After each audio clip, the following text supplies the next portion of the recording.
আপনি কি সেন্ট মার্টিনের সবচেয়ে ভয়ঙ্কর জায়গার নাম শুনেছেন? এই যে সুন্দর সাগর, নীল আকাশ, সমুদ্রের নীল জলরাশি আর সমুদ্রের ঝাপটা হাওয়া আপনার মনকে নিমিষেই ভালো করে দিতে পারে।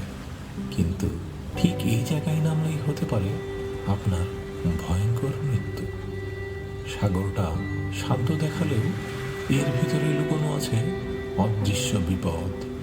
কারণ এখানে রিপ কারেন্ট মানুষকে আস্তে আস্তে সাগরের ভিতরে টেনে নিয়ে যায়। আপনি যতই চেষ্টা করেন তীরের দিকে ফিরতে পারবেন না।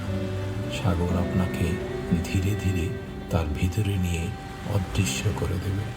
সুতরাং সাবধান, সেন্ট মার্টিনে আসলে এই জায়গায় আপনারা ভুল করেও পানিতে নামবেন না।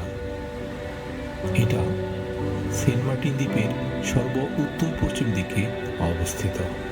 ধন্যবাদ। সবাই নিরাপদ থাকবেন, ভালো থাকবেন।